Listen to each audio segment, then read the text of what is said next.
Hello, good people. Welcome back to Global How Things Today. We're so excited to have you again. Finally, the Abia State Governor has opened up on the military invasion of the country home of Nnamdi kanu, on September 17, 2017. And he has also spoken about why he decided to switch support for Wike instead of president of Igbo extraction. He has also made Nigerians to understand the reason behind Nnamdi kanu seeking for self-determination for Biafran people and the position of the Ndibos about the current situation of things in the country. It's quite a long read, but then we have to navigate it together till we get all the info that he has passed out to the public. But before we do all of that, if you've not subscribed, please do well. Hit on the red subscribe button and also the bell icon so that you can get notification anytime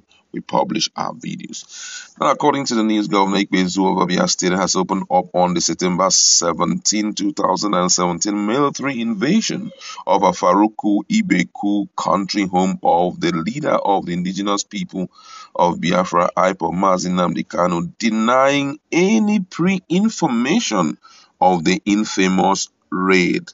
He rather explained that the army commander at that time came to his house or to his office to inform him that he has orders to arrest Nnamdi kanu. According to him, he said, I was not told that anything like that invasion was going to happen. I only saw the GOC who was at Enugu that time. He showed up in my office and told me that he will arrest Nnamdi kanu. I asked him why. He said he had orders to arrest him. I told him to give me few hours and he obliged. I called the traditional rulers and asked them to talk to Nnamdi kanu's father, who was a traditional ruler, to persuade Nnamdi kanu to come and have a word with the GOC. But Nnamdi kanu refused, saying he was under siege already in his house. I didn't know that the soldiers were already everywhere. The governor was featured in an interview. And he went further. He noted that the agitation for self-determination being championed by Kanu was as a result of glaring injustice being perpetrated against the Southeast by the Nigerian government. According to his word, he said, what is happening in the Southeast now is as a result of total disregard of the interests of the Southeast people by the government at the center. What has happened in the Southeast is a combination of all manner of things.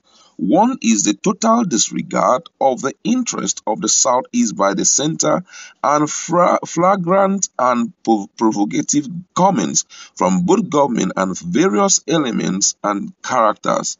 Ikpeazu said peace would remain elusive in the country until injustice was addressed. According to him, in his word, he said, it is difficult to find peace wherever injustice pesters. Nnamdi kanu is saying that if we are not wanted, could we go? There are three options available to every man. Integrate me, let me be part of it. And the other one, endure until you die or exit. But the system is saying, endure until you are annihilated. The leadership of the nation is not engaging. He said he was among those who first supported the clamor for the Nigerian president of Igbo extraction, but he decided to support Governor Nyesom Wike of Rivers State after observing a high conspiracy against the Igbos. According to him, he said, my argument and my support was for a president of Igbo extraction. First of all, the conversation of how a person can become a president in a country like Nigeria that is multidimensional, multilingual, multicultural, requires that you engage and you talk about it. You would want to convince people, and in doing that, you must be strategic on how to play the politics of emergence. I said the first thing to do as a governor is to first of all begin to say that the presidency must come to the south and we meet in Lagos. For us, my strategy was for us to get it in the south so that we can begin to microzone. I discovered that the conspiracy against the Igbo man is palpable. You can feel it, you can touch it. My support for a Southeasterner is not necessarily that we haven't taken a shot at the president, but because the Igbo man believes in Nigeria than any other tribe.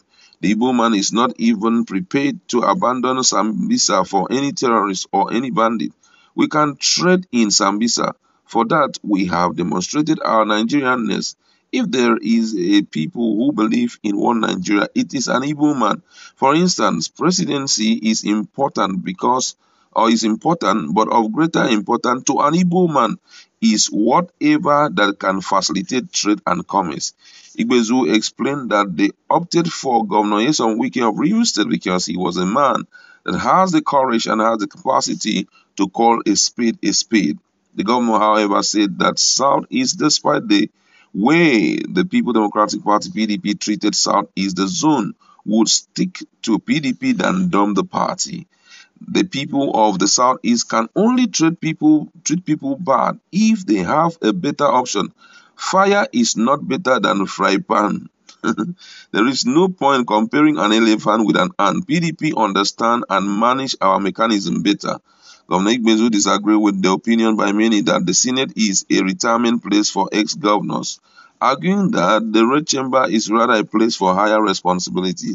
Ikpeazu, who is the PDP senatorial flag bearer for Abia South, said that if given the mandate, he would use it to connect the states to the national government. According to him, he said, my people in the Abia South need somebody that can plunge them to the center and see how we can leverage on policies at the federal level and complement policies at the state level.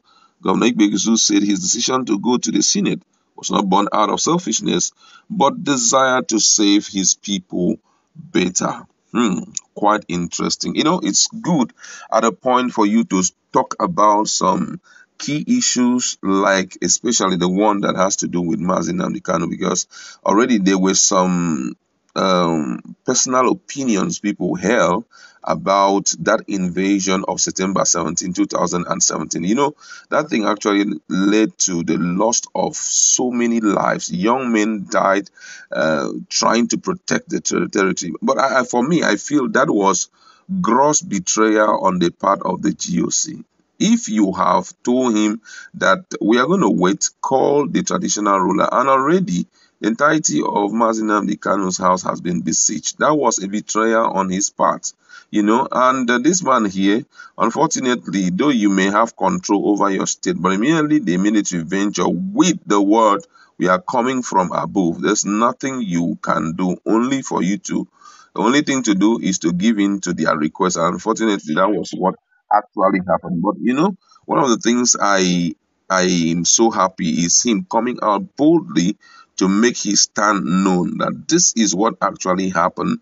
This was what actually happened. This was what actually happened. And also giving opportunity or letting Nigeria know why he supported Wike and why he did not support, president of Southeast extraction. However, that's his own opinion. So many people have different opinions to all of what he has said. Let's go to our comment section and interact. What's your position on some of the discoveries